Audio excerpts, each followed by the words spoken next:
Gusto mong may takot siya sa Panginoon? Ikaw ng magulang, dapat ay makitaan ka sa iyong mga kinikilos, sa iyong paraan ng pamumuhay.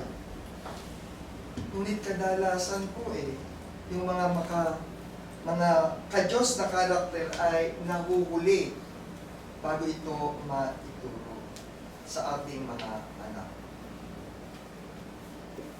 Kaya napakaganda po yung makikita yung isang magulang ay may oras na regular para sa kanyang pampamilyang debosyon. Yung po nakikita natin na kung minsan, maganda rin po yung ginagawa natin na kung minsan pagka linggo ay nilalabas natin sila at malawak tayo nakakapag-usap-usap habang kumakain.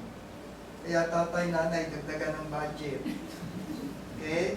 Para sa gayon ay mas mahaba ang ating oras at panahon sa ating anak. Hindi lang po araw ng linggo, kundi araw-araw po yun. Ipakita natin sa ating mga anak ang iyong personal na paglakad kasama ang ating Panginoon. Ano ba po yung dapat natin ituro?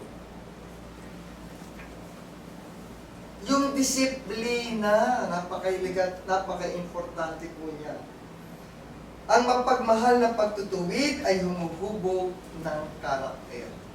Tingnan niyo po sinabi dito, sapagkat pinarurusahan ng Panginoon ang kanyang iniibig at hinahampas ang bawat tinatanggap na anak. Ayun po ulit. Pabaliin po.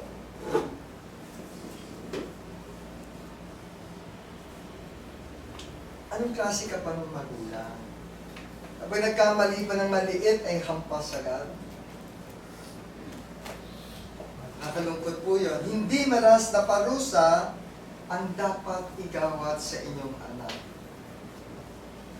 Kahit sabihin po natin po siyang problema, malaking problema, matigas ang ulo niya, pagkus gamitan natin ng mapagmahal na parusa kasama ng mataimtim na panalangin. Kung tayo po ay may limitadong kakayahan lamang bilang tao. May mga bagay na hindi kaya nating ma-resolve. Pero kapag po ang ating ginagawa ay hinahaluan ng panalangin, ito ang mga bagay na lalong magiging epektibo.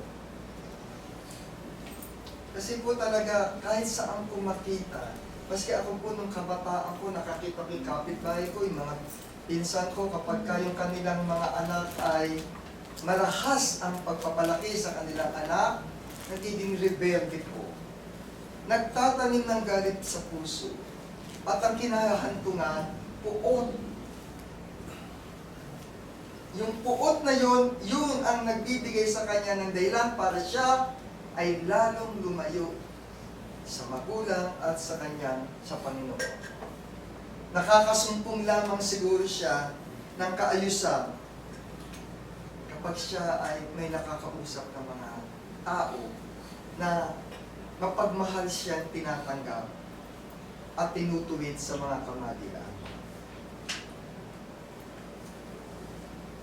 Kasi ang disiplina po ay hindi pagpaparusa dahil sa galit, kundi pagtutuwid dahil may pag-ibig ka sa Kanya. Kaya mo siya dinidisiplina dahil mahal mo siya. Hindi dahil galit ka sa ugali niya. Kaya mo siya dinidisiplina dahil alam mo, ayaw mo siyang mapaliwara. Yun po ang pagdisiplina. Pero kakapkat mo sa utak mo, wala kang silbi, matigas ulo mo, wala kang patupag po. Maling-mali.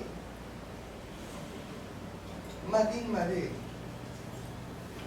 Dahil hindi niya mauunawaan ang tunay na kahulugan ng tama kung gagamitan mo ng galit at mapupusok na salita. Kaya bahagi po ng ating pamumuhay. Yung tinatawag na kung saan ay yung intentional training para sa ating mga anak. At ang mga bagay na iyong narinig sa akin mula sa Panginoon, mga salita ng Diyos, sa gitna ng maraming saksi, ay siyang muling ipagkatiwala sa mga taong tapat na makapagtuturo naman sa mga iba. Train your children.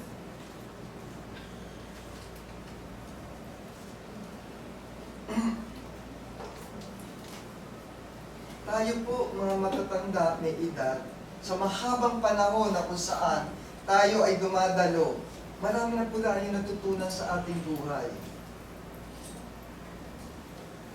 Yung realidad ng buhay, marami na tayong natutunan. Loob at labas ng kapilya. At paglado natin nandito tayo sa simbahan, marami rin po tayong natutunan. Ang utos po ng banal na kasulatan ay ang mga aral na natatanggap natin o mga bagay, mga salita ng Panginoon na tinatanggap natin, natututunan natin, ay hindi natin dapat sarilinin lamang. Hindi po natin dapat ikimkim. Huwag kang mahiya na ito'y ibahagi mo sa iba. Sabi nga po ni Apostol Pablo, kaya po ito ay binigay kay Timoteo. Dahil malinaw po sa kanya na sinasabi dito, ipasa mo rin sa mga taong mapagkakatiwalaan at ituro mo ang iyong mga nalibig mula sa akin sa iba. Kaya po yung pananampalataya natin, huwag natin ikahiya na ito'y bahagi. Kahit sabihin na natin siya ay born again, kita niyo mga born again. Kahit mali ang ibang kanilang mga itinuturo po, hindi natin pwedeng sabihin mali. Dahil ito po ay may kinalaman sa Panginoon. Ang pagkakaiba nga lang po ay kung ano ang interpretasyon at ang kanilang practice na kung saan ay hindi natin sinusuportahan, bagkus po ay itinutuwid natin.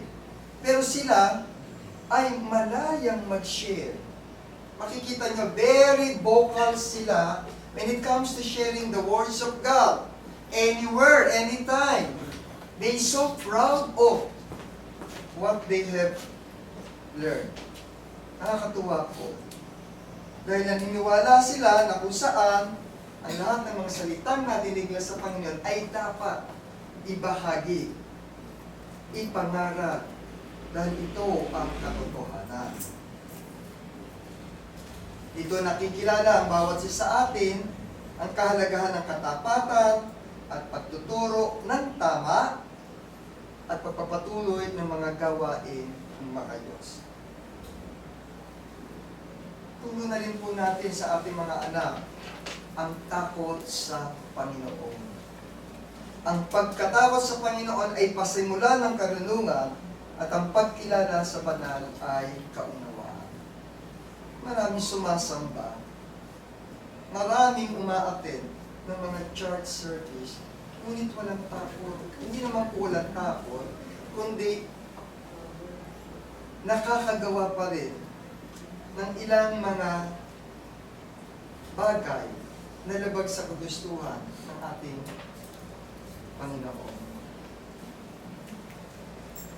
Dapat natin ituro na magkaroon ang bawat isa sa atin ng takot. Dahil kung wala ka sa takot sa Panginoon, hila mo ang buntot mo. Gagawin mo ang gusto mo. O, patatawarin naman ako ng Diyos eh. Lakot-takot. Hindi ako sasamang yoko. Magaling naman yan eh. Diba? May mga ganun po na mga practice tayo. Ngunit kapag ikaw ay may takot sa Panginoon, nangangahulugan lamang na ang bawat isa sa atin ay may paggalang, may pagpipitagan at may pagsunod sa Diyos. Hindi ako papatay, hindi ako magnanakaw, hindi ako gagawa ng anumang masamang mga bagay. At yun ang dapat nating ipaunawa sa ating mga anak.